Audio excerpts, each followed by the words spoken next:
ಮಾತುಗಳು.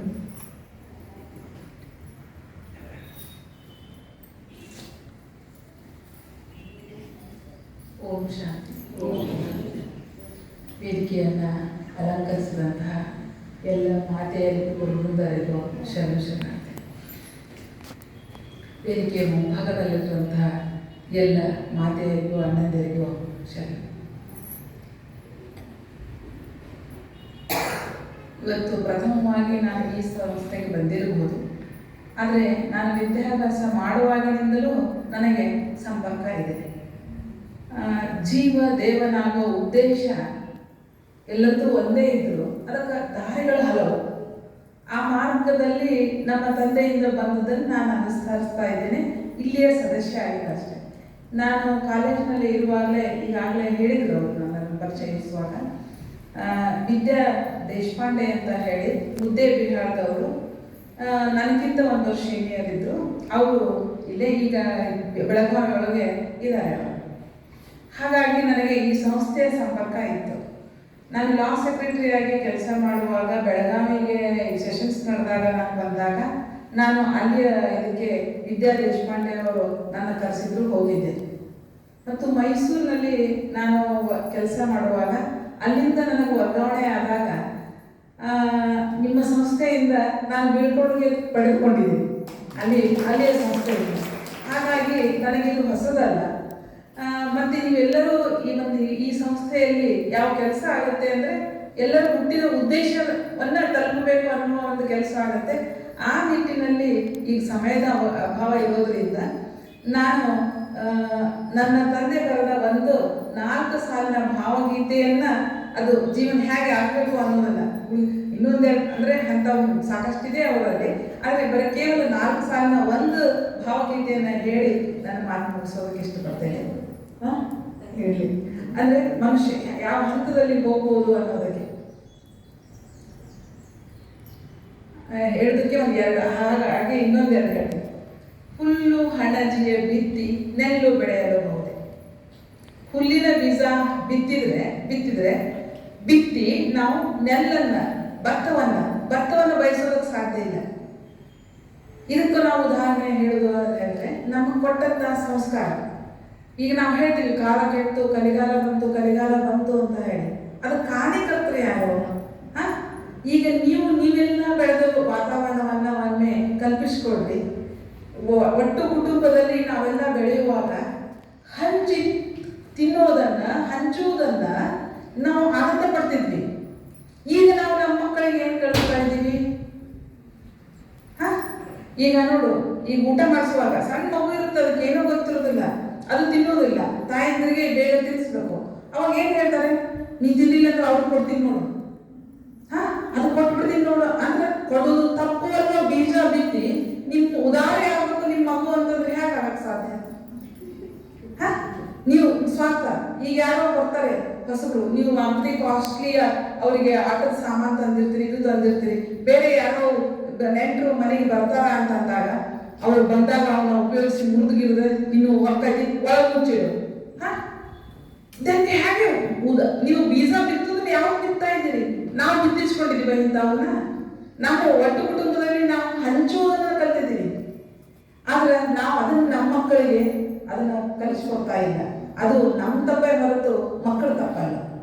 ಹಾಗೆ ಹುಲ್ಲು ಹಣಜೆ ಬಿತ್ತಿ ನೆಲ್ಲು ಬೆಳೆಯಲಬಹುದೇ, ಹೃದಯ ಕಶ್ಮಲ ತುಂಬಿ ಶಾಂತಿ ದೊರೆಯಲಬಹುದೇ. ನನಗೆ ಇಲ್ಲಿದ್ದ ನನ್ನ ಬಾಸ್ ಬಗ್ಗೆ ಒಳ್ಳೆಯ ಅಭಿಪ್ರಾಯ ಇಲ್ಲ, ಏನಪ್ಪ ಕಿರಿಕಿರಿ ಮಾಡ್ತಾರೆ ಅನ್ನೋದು ಐತಿ ಮನಸ್ಸಿನೊಳಗೆ. ಆದರೆ ಅನಿವಾರ್ಯದಿಂದ ನಾನು ಅವರಿಗೆ ನೀವೇ ಇಂದ್ರ ಚಂದ್ರ ಅಂತ ಹೊಗಳ್ತಾ ಇದ್ದೀನಿ. ನನ್ನ ಮನಸ್ಸು ಶಾಂತಿ ಇರೋದಕ್ಕೆ ಸಾಧ್ಯನಾ? ಇಲ್ಲ. ಹೃದಯ ಕಶ್ಮಲ ತುಂಬಿ ಶಾಂತಿ ದೊರೆಯಲಬಹುದೇ, ಮುಗುಳು ಮುಡಿಯದ ಗಿಡವು ಮಿಡಿಕಾಯಿ ಕೊಡಬಹುದೇ. ಮುಗುಳನ್ನು ಬಿಡದಾಗಂತಂದ್ರೆ ಮಿಡಿ ಕಾಯಿ ಹಣ್ಣು ಫಲ ಕೊಡೋದಕ್ಕೆ ಸಾಧ್ಯನೇ ಇಲ್ಲ. ಮನುಜನಾಗದ ಜೀವಿ ಮಹಾತ್ಮನಾಗಬಹುದೇ ಅನ್ನೋದು ಇದು. ಅಂದರೆ ಹೇಗೆ ನಾವು ಮೊದಲು ಮನುಷ್ಯರಾದ್ಮೇಲೆ ಮಹಾತ್ಮನಾಗೋದಕ್ಕೆ ಸಾಧ್ಯ ಅನ್ನೋದನ್ನ ಇದೊಂದು 4 ಸಾಲಿದ್ದು.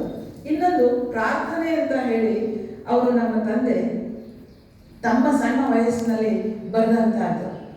ಇದು 70 ವರ್ಷದ ಹಿಂದೆ ಬರೆದಂತಹ ಒಂದು ಪ್ರಾರ್ಥನೆ. ಈ ದೇವರು ಏನು ಪ್ರಾರ್ಥನೆ ಬಯಸ್ತಾ ಇದ್ದಾರೆ ಅಂದರೆ, ಬರುವ ಕಷ್ಟಗಳೆಲ್ಲ ಬಹುಬೇಗ ಬಂದೊದಗಿ. ನಾವು ಕೇಳ್ತೀವಿ, ಏನ್ ಕೇಳ್ತೀವಿ? ಅವು ಕೇಳ್ತಾರೆ, ಬರುವ ಕಷ್ಟಗಳೆಲ್ಲ ಬಹುಬೇಗ ಬಂದೊದಗಿ ಮದ ಒಡೆದು ಮತಿ ಬೆಳೆದು ಅನುಭವದಿ ಬಾಳ ಸಾಗಿ.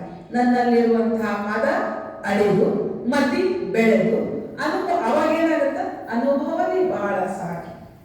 ಅನುಭವದ ಬೆಳಕಿನಲ್ಲಿ ಜೀವನ ಸುಗಮವಾಗಿ ಸಾಗಿರಲು ಸುಖ ದುಃಖಗಳ ಗೊಡವೆ ಆಗ ನನಗಿನ್ನೇನು.